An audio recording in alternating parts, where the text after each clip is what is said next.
내가 던진 미끼가 내 목을 조일 줄 정말 몰랐니? 민경채가 입꼬리를 올린 바로 그 밤이요. 김선재는 숨을 들이켰는데요. 그 웃음 뒤에 깔린 단어 하나가 명치에 걸렸습니다. 사냥철은 끝났고 사냥개는 필요 없어. 그 순간 김선재는 자기 귀를 스스로 의심했지만 사실을 부정하진 못했습니다. 자신이 사냥개였다는 자각이 늦게 찾아왔고 그 늦은 만큼 복수의 각성도 더 날카롭게 일어섰습니다. 그렇다면 사냥개가 아니라 주인을 무는 미친 개로 바뀌면 되지. 김선재는 그렇게 속삭였고 그 독한 문장이 이 이야기 전체의 추가금을 만들어냈습니다. 김선재의 마음은 간단했는데요. 사랑은 이미 깨졌고 남은 건 증거였습니다. 그는 스스로의 손으로 유전자 검사 결과 원본을 챙겼고 조작본을 돌리던 과거의 자신을 폐기 처분하듯 깔끔하게 잘라냈습니다. 밤 11시 47분 루시아의 전화가 울렸고 상대는 익숙한 목소리였죠. 민두식 회장, 요양병원 이송. 주소 방금 보냈어. 그리고 곧 서류 한 통이 갈 거야. 루시아는 의심을 거두지 않았습니다. 왜 나야? 잠시 침묵 뒤 김선재의 대답이 단칼처럼 꽂혔어요. 난 더 이상 사냥개가 아니니까. 퀵서비스가 도착했고 봉투를 여는 순간 루시아의 숨이 멎었습니다. 의뢰인 민세리 의뢰인 장 조손관계 불성립 확률 0.00001% 이하. 루시아는 무릎이 풀렸는데요. 눈물이 먼저 마음을 이해해버렸습니다. 이건 스텔라장을 부정하는 종이가 아니라 루시아를 엄마로 인정하는 문서였습니다. 동시에 한 장 더 끼워져 있던 사본이 있었죠. 민세리 민경채, 친자 불일치. 루시아는 그제야 지난 시간들의 비극이 정리되는 느낌을 받았어요. 미소에게 쏟아졌던 부당한 멸시, 세리에게 향했던 왜곡된 사랑, 스텔라장이 발작처럼 쥐고 있던 손녀라는 말의 굳은 살. 모든 것이 거꾸로 꿰매진 20년의 바느질이었고 이제 실밥을 당길 손이 생겼습니다. 같은 시각 민수정은 분노를 삼키고 있었는데요. 전무자리에서 밀려난 굴욕, 그 뒤에 서 있던 민경채의 가벼운 명령들. 민수정은 확신을 손에 쥐고 싶었습니다. 그래서 조용히 유전자 검사를 진행했고 며칠 뒤 봉투를 뜯던 손이 얼어붙었어요. 민세리 루시아, 모녀 일치 99.99%. 민수정은 숨을 몰아쉬며 핸드폰을 들었습니다. 엄마, 큰일 났어. 세리 엄마 딸이야. 경채가 출생 신고까지 건드렸어. 루시아는 컵을 놓쳤고 바닥에 유리 조각이 퍼졌습니다. 말이 끊겼는데요. 그 끊긴 공백이 모든 대답이었습니다. 그 아이가 내 딸이었네요. 이후의 흐름은 빠르게 정리됐습니다. 루시아는 민세리를 찾아 조심스럽게 물었죠. 세리야, 아빠가 뭘 숨겼다는 말 혹시 들은 적 있니? 세리는 잠시 망설이다가 가슴께에서 낡은 열쇠 하나를 꺼냈습니다. 어릴 때 들었어요. 아빠가 그러셨거든요. 아무도 못 찾을 곳에 열쇠를 숨긴다고요. 루시아는 열쇠를 쥐는 순간 피가 방향을 찾듯 심장이 반응했습니다. 피는 논리보다 빨랐고 그게 오히려 더 설득력 있었습니다. 민두식의 서재. 서랍은 오래된 숨을 토했고 안에는 4가지가 놓여 있었는데요. 비자금 장부 1권, 녹음기 하나, 주식 양도 계약서, 그리고 원본이라 적힌 유전자 검사 결과지. 녹음기의 버튼을 누르자 민두식의 쉰 목소리가 흘렀습니다. 세리야, 내가 없을 때 이걸 가장 믿을 사람에게 맡겨라. 아마 그 사람은 내 엄마일 거다. 루시아는 소리 없이 울었고 세리는 그 울음을 보며 같이 무너졌습니다. 말 대신 손이 먼저 움직였어요. 모녀의 손이 포개졌고 그 순간 복수라는 단어가 회복으로 교체됐습니다. 스텔라장은 끝까지 이성을 유지하려 했지만 모태주의 침묵을 보고 직감했는데요. 재검사를 해. 그 말 자체가 불안의 자백이었고 결과는 잔인했습니다. 스텔라 세리, 조손 불성립. 스텔라장은 종이를 쥔 채로 벽을 짚었습니다. 머릿속에서 미소의 얼굴이 번쩍거렸고 식은땀이 등에 흘렀습니다. 그럼 내 손녀는 죽은 미소였네. 모태주는 고개를 떨군 채 말했습니다. 여사님, 더 늦기 전에 바로 잡으셔야 합니다. 요양병원. 민경채는 평소처럼 가족 보호라는 포장지를 덮어 씌우며 이송을 지시했고, 김선재는 그 명령에 고개를 끄덕이는 척 내부 CCTV 동선을 복제해서 루시아에게 넘겼습니다. 루시아, 문태경, 모태주, 셋은 달렸고 병원 지하 주차장에서 환자복을 입은 민두식과 마주했습니다. 민두식은 혼란과 경계가 뒤섞인 눈으로 물었어요. 너 루시아? 루시아는 낮은 목소리로 답했습니다. 네. 그리고 회장님의 기자회견을 준비했습니다. 오늘 모든 걸 되돌릴 거예요. 민두식은 한 박자 쉬더니 짧게 고개를 끄덕였죠. 그래. 이제 내가 갚을 차례네. 기자회견장은 숨이 메일 만큼 팽팽했는데요. 민경채는 취임 선언을 준비했고 스텔라장은 초조하게 손톱을 긁었습니다.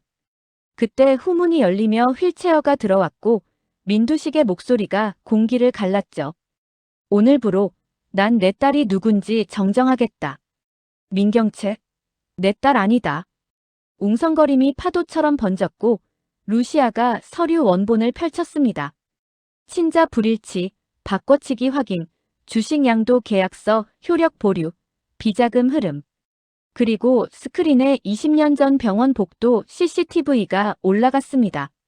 간호사의 품에서 아이가 바뀌는 그림자, 서명란을 가로지르는 낯익은 손. 회의장은 얼음장처럼 식었고 공실장이 뒤늦게 들어와 서류 봉투를 올렸습니다. 죄송합니다. 제 아이 경채가 제 딸입니다. 스텔라장은 무너졌습니다. 오래된 오만이 빠르게 부서지는 소리였는데요. 그녀는 휘청이며 루시아를 바라봤습니다. 미안하다. 난 내 말을 안 들었고 경채의 말만 들었지. 루시아는 짧게 대답했어요. 사과는 받아요. 하지만 책임은 각자 지셔야 해요. 그 말은 선고가 아니라 기준이었습니다. 민수정은 그 자리에서 경영진 표결을 제안했습니다. 취임 선언은 무효입니다. 의장, 긴급 안건 상정합니다. 민경채 사장 해임안. 손이 번개처럼 올라갔고 표결은 끝났습니다. 가결. 같은 순간 출입문이 열리며 형사들이 들어왔죠. 민경채 씨, 납치감금 사문서 위조 혐의로 긴급 체포하겠습니다. 민경채는 찰나의 침묵 뒤 스스로 웃었습니다. 김선재, 내가 날 팔아. 김선재는 고개를 들었어요. 팔 게 있어야 팔지. 당신이 내 사랑을 팔아치운 그날부터 난 빚이 없었어. 수사가 시작되자 가장 먼저 터진 건 차명 계좌였습니다. 모태주의 제보, 장부의 숫자, 회계 파일의 원본, 녹취. 퍼즐은 숨겨진 채로 맞춰져 있었고 이제 드러나는 일만 남았습니다. 스텔라장은 밤새 진술했고 마지막 장면에서 고개를 숙였습니다. 내 손으로 죄를 세웠으니 내 손으로 무너뜨리겠습니다. 그 말과 함께 보전 처분이 떨어졌고 그녀의 지분은 회수되어 피해 회복 절차에 들어갔습니다. 법정. 판사는 충분히 차갑고 충분히 인간적이었습니다. 김선재는 먼저 입을 열었는데요. 저도 죄인입니다. 그러나 사실관계는 분명합니다. 민경채의 지시에 따라 조작했고 그 원본을 오늘 제출합니다. USB가 증거함에 들어가며 딸깍 소리가 울렸고 방청석 맨 끝줄에서 세리가 손을 꽉 쥐었습니다. 판결문은 길지 않았습니다. 피고 민경채에게 징역 25년을 선고한다. 그 순간의 정적은 사형보다 무거웠지만 그 무게가 부서진 건 다음 장면이었죠. 민경채가 돌아보고 외쳤습니다. 엄마. 공실장은 흐느끼며 고개를 숙였고 그게 이 모녀에게 가능한 유일한 껴안음이었습니다. 같은 피의 비극이었지만 피만으론 아무것도 보듬지 못한다는 사실이 선명해졌습니다. 이야기는 여기서 끝나지 않았는데요. 민두식은 회복 후 조용히 유언을 정리했습니다. 민강유통 지분, 루시아에게. 경영은 루시아와 문태경 공동체제로. 이유를 묻자 그는 담담했습니다. 날 구한 사람에게 주는 게 공정하지. 루시아는 한숨처럼 웃었어요. 이제 그늘을 접겠습니다. 그 말과 함께 그녀는 민두식과의 법적 관계를 매듭지었고 회사는 회복의 방향으로 시동을 걸었습니다. 첫 번째 결제는 태양재단 설립이었고 이름을 두고 잠시 웃음이 오갔습니다. 진짜로 태양을 삼켰네요. 문태경의 농담에 루시아는 고개를 끄덕였죠. 이젠 내리지 않게 붙잡아 둘게요. 세리는 오래 묵은 혼란에서 조금씩 걸어 나왔습니다. 루시아와 세리는 끝없이 대화했고 대화는 서로의 결핍을 메웠는데요. 엄마, 미소 언니 미안해요. 세리는 사진 앞에서 그렇게 중얼거렸고 루시아는 등을 쓸어주며 답했습니다. 그 아이는 내가 살아서 웃길 바랄 거야. 그 대화 뒤 세리는 모친 성을 따르기로 결정했습니다.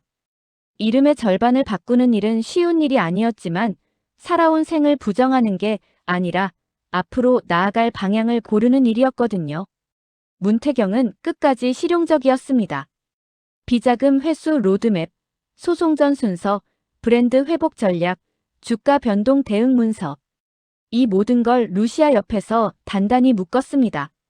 그리고 한밤엔 인간적인 말들을 꺼냈죠. 서리 씨, 복수 끝났는데요. 그 다음 빈자리를 뭘로 채울지 결정해야 해요. 저는 사랑으로 채우자고 주장합니다. 루시아는 웃었다가 잠깐 울었습니다. 그 울음은 상처가 아니라 회복의 통증이었어요. 오래 얼어붙은 허벅지에 피가 다시 도는 듯한 아픔. 아픔이 지나가면 감각이 돌아옵니다. 이야기의 두 번째 클라이맥스는 엉뚱하게도 장례식장에서 왔습니다. 스텔라장의 구모사였던 한 인물이 압수수색 스트레스로 돌연사했고 그 장례식장 조문록에 김선재의 이름이 마지막으로 올라갔죠. 그는 조용히 고개를 숙였습니다. 난 사냥개였고 결국 미친 개로 살았지. 하지만 마지막엔 목줄을 스스로 끊었어. 형사는 그를 바라봤고 김선재는 고개를 들었습니다. 수사에 협조하겠습니다. 공범이 아니라 공범이었던 사람으로서. 그 진술은 몇몇 혐의를 낮추었지만 면죄부는 아니었습니다. 김선재는 징역형을 받았고 수감 전 마지막 면회실에서 세리를 만났습니다. 세리는 조용히 말했죠. 나한테 협박했던 거 기억나요? 하지만 그때 왜 그랬는지 이제는 조금 알아요. 그러니 서로에게 더 이상 괴물이 되진 말아요. 김선재는 고개를 끄덕였습니다. 고맙다. 민수정은 복귀했습니다. 예전의 날카로움 대신 균형이 있었고 그는 루시아와 견제와 협력을 동시에 유지했는데요. 언니, 감정이 아닌 구조로 갑시다. 그 말은 루시아가 원래부터 견지해온 태도와 정확히 맞물렸습니다. 민지섭은 한동안 잠잠했고 회사는 과거와 결별하는 중장기 전략을 내놨습니다. 불투명했던 계열 거래를 없애고 외부 감사인을 교체하고 윤리 준칙을 확장했습니다. 주주총회에서 문태경이 읽은 문장이 회사의 방향을 단 한 줄로 요약했죠.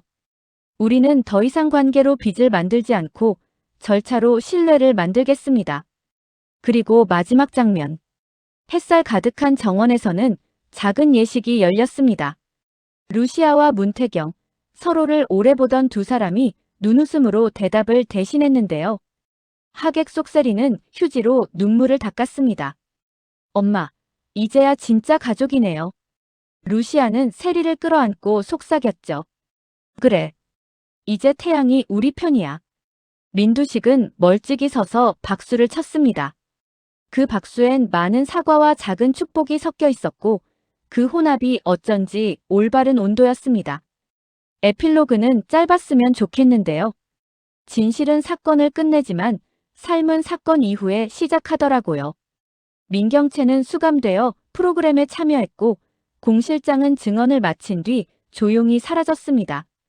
스텔라장은 파산 후 사회봉사를 자청했고 모태주는 신분을 바꾸듯 다른 부서로 옮겨 다시 일하기 시작했습니다. 김선재는 독방의 조용한 시간들 속에서 변호사가 아닌 피고인으로서의 법을 공부했고 언젠가 피해자 지원 법률 서포트에 참여하고 싶다는 짧은 편지를 보냈습니다. 답장은 오지 않았지만 그 침묵이야말로 적절한 거리였죠. 루시아는 회의 말미에 종종 이렇게 정리합니다. 우리가 이겼다는 증거는 누군가를 무너뜨린 기록이 아니라 우리가 회복시킨 사람들의 숫자예요. 문태경은 옆에서 덧붙이죠. 그리고 그 숫자는 서로의 손을 놓지 않을 때만 늘어나더라고요. 세리는 그 말을 들으며 노트를 덮고 아주 작은 글씨로 적습니다. 엄마, 고마워. 그날 해는 길었고 저녁은 느리게 왔습니다. 태양이 지평선으로 내려갈 때 루시아는 혼잣말처럼 중얼거렸어요. 사냥개도 미친 개도 결국은 사람이었네. 그리고 미소의 사진을 쓸어내리며 미소 지었습니다. 이제 됐지. 우리 여기서부터 다시 시작할게. 드라마 리뷰 탐정의 다음 추리도 놓치지 마세요. 더 흥미진진한 리뷰를 위해 구독, 좋아요 부탁드려요. 감사합니다.